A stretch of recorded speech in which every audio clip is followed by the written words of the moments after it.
Kur'an-ı Kerim'de Allah Teala ne diyor? وَدَّ كَثِيرٌ مِنْ أَهْلِ الْكِتَابِ لَوْ يَرُدُّونَكُمْ مِنْ بَعْدِ إِيمَانِكُمْ كُفَّارًا.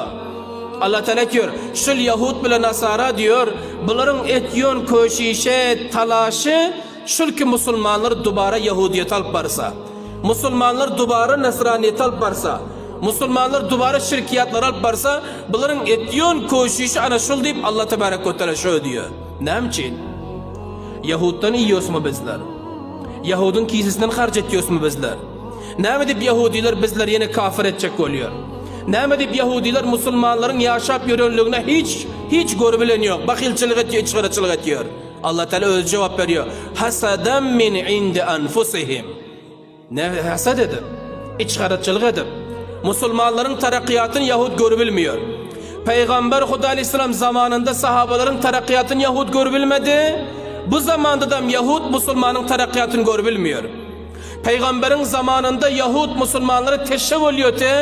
Bu zamanda Müslümanlara Yahud teşev. Müslümanlara Peygamberimiz Aleyhisselam zamanında sahabalara her rakam musibetu, muşkulatu, tuhmetu, bohtanı getirecek oluyordu. Bu zamanım Yahudu Nasara Müslümanlar aram koymuyor. Ne için? İçgaraçılık ediyor. Hased ediyor.